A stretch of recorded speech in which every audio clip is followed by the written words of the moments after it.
bienvenue à tous dans ce nouvel épisode des Bobines partagées.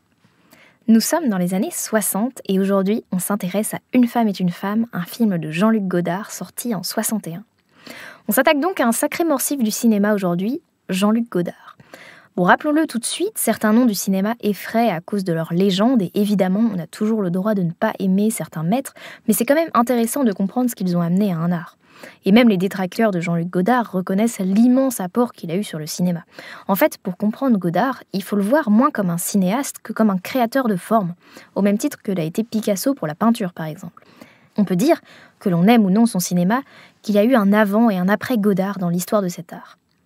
Qu'a-t-il donc pu faire pour mériter tant de louanges ? Avant d'être cinéaste, Jean-Luc Godard est d'abord un cinéphile, c'est-à-dire qu'il a accumulé une quantité de connaissances sur le cinéma avant de vraiment se lancer. Il vient de la critique de cinéma. C'est un des grands noms des cahiers dans les années 50. Parmi ses collègues et amis, on retrouve bon nombre de futurs réalisateurs comme François Truffaut, Éric Rohmer, Claude Chabrol ou encore Jacques Rivette. Il commence à tourner des courts-métrages, mais c'est le succès des 400 coups de Truffaut, sorti en 59, qui le pousse à passer au long-métrage. Son premier sera À bout de souffle. Additionné au premier film d'Agnès Varda et de Claude Chabrol, ce film marque le début de la Nouvelle Vague. La Nouvelle Vague, c'est un mouvement presque générationnel, où des cinéastes, le plus souvent venus de la critique, se construisent en rupture avec le cinéma français précédent. Les histoires se déroulent dans la société française des années 60, et les héros sont jeunes. Ce sont des personnages ordinaires, préoccupés par leurs problèmes. On a longtemps considéré que la Nouvelle Vague était apolitique, car les films montraient le quotidien d'héros renfermés sur leurs problèmes amoureux. Mais en réalité, il y aura bien des films politiques, notamment au sujet de la guerre d'Algérie ou sur le mouvement de la libération sexuelle. D'un point de vue formel, la Nouvelle Vague est une vraie révolution.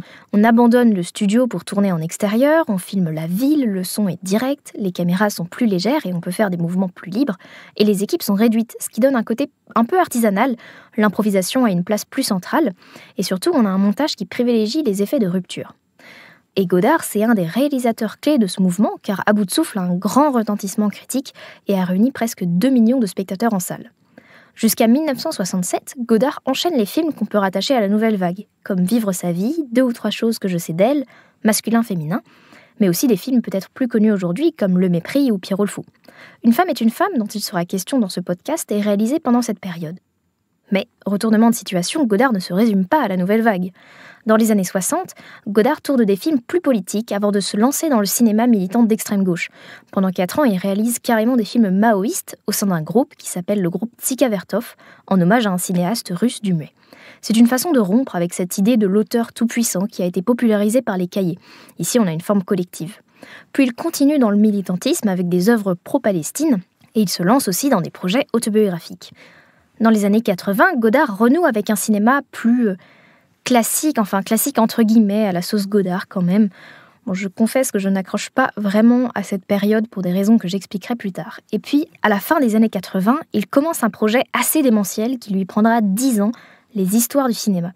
C'est un film de 5 heures qui entreprend de raconter sa vision de l'histoire du cinéma à partir d'extraits de films, mais d'extraits de quelques secondes, de façon presque épileptique. On peut le voir comme une sorte d'essai, mais au cinéma. C'est assez compliqué à regarder, mais hypnotisant en même temps. Et Godard est présent partout, en voix off, il parle sur les extraits, c'est quand même quelque chose d'assez fou. Et les films qu'il réalisera après Les Histoires du cinéma auront du mal à être financés, ils attirent peu de spectateurs, mais Godard continue ses expérimentations pratiquement jusqu'à sa mort en 2022. Alors qu'est-ce qui fait de Godard un pan entier du cinéma ? Godard est un cinéaste presque complet, puisqu'il réalise ses films, il s'occupe du montage, il s'occupe du son. Il est donc omniprésent à chaque étape de création. On pourrait comparer ces films à des collages. Qu'est-ce que ça veut dire ? Ces films sont composés d'éléments a priori disjoints que Godard réunit par le montage. On a donc tour à tour des citations, des extraits d'autres films, des tableaux, des emprunts musicaux. Le spectateur doit donc trouver lui-même parfois le sens des images. La signification n'est pas toujours donnée. Ce montage très singulier, qui ne donne pas le sens tout de suite, est employé dans son cinéma militant, puisqu'en refusant l'immersion, Godard pousse le spectateur à se rendre compte des illusions du spectacle créées par le langage cinématographique hollywoodien, donc c'est-à-dire, selon lui, par le langage du capitalisme. De ce fait, les films de Godard sont assez compliqués à regarder et paraissent parfois un peu surplombants, à mon avis, car ils sont truffés de références, amusés par la volonté de nous perdre. Et il faut aussi savoir que l'intérêt de ces films n'est pas toujours dans l'histoire, le scénario est souvent assez simple, voire minimal, et en général, on le perd même en cours de route. Eh bien, à présent qu'on a une vision plus complète de Godard, nous pouvons nous attarder plus en détail sur Une femme est une femme, sorti en 61, donc un des premiers films de Godard. C'est l'histoire d'Angela, une stripteaseuse, jouée par Anna Karina, une des actrices favorites de Godard et accessoirement son épouse de l'époque. Angela est mariée à Émile, qui se désintéresse un peu d'elle alors qu'elle voudrait avoir un enfant. Angela se tourne donc vers Alfred pour rendre Émile jaloux. Alors Émile est joué par Jean-Claude Brialy, un acteur habitué de la Nouvelle Vague, et Alfred par Jean-Paul Belmondo. On a une trame assez classique de comédie, et Une femme est une femme est bien une comédie, et même plus, c'est une comédie musicale. Donc là, vous allez dire déjà que Godard, c'est pas simple, mais si en plus c'est une comédie musicale, non merci. Mais faites-moi confiance. En fait, c'est une comédie musicale à la Godard, c'est-à-dire qu'on a assez peu de moments chantés quand même. Le fait que ce soit une comédie permet une certaine légèreté qui fait du bien. C'est un vrai moment de respiration dans une filmographie parfois assez radicale et complexe. De plus, Godard est quelqu'un qui révèle l'artificialité du cinéma, et quel genre est plus artificiel que la comédie musicale ? Le film suit donc le projet global de Godard de jouer avec les conventions pour mieux révéler qu'elles sont construites au service d'un discours. Donc finalement, le montage de Godard est un peu une opération de démontage. Et arrêtons-nous un instant sur ce montage, puisque c'est un point technique assez indispensable quand on évoque Godard.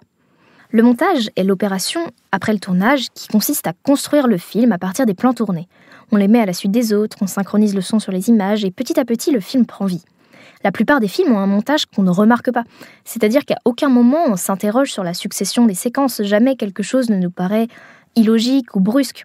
Et évidemment, Godard fait l'inverse. Il entrecoupe certaines séquences avec des images a priori incohérentes. Il privilégie les effets de rupture, en particulier au niveau du son et des couleurs. Mais à un degré encore acceptable dans Une femme est une femme. Il y a des films où on ne cesse de sortir de l'histoire. Ici, à l'inverse, le montage crée plutôt de l'humour et de la légèreté. On a des séquences qui se répondent de façon très drôle. Par exemple, à un moment, un des personnages dit à un autre qu'il enverrait Angela se faire cuire un œuf, et le plan suivant, elle se cuit vraiment un œuf dans sa cuisine. On a souvent ce genre de raccord assez amusant. Et cette légèreté accompagne à merveille ces audaces esthétiques, car on est surpris constamment, mais de façon joyeuse. Tout ce qui peut être agaçant dans l'œuvre de Godard est montré ici dans un versant ludique et agréable. Par exemple, les références dont il abuse parfois sont ici amusantes. Belmondo dit un moment qu'il va regarder à la télé à bout de souffle, film de Godard dans lequel il joue, ou bien aussi on a des personnages du film qui rencontrent des héros du film de Truffaut. Et cette chute du 4e mur intervient à plusieurs moments dans le film de façon comique.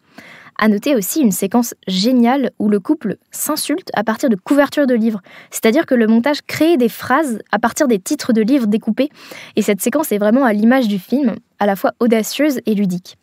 Pour conclure, il me semble qu'Une femme est une femme fait partie des films les plus abordables de Godard, et en même temps c'est un aperçu assez efficace des inventions esthétiques qu'on verra dans toute son œuvre.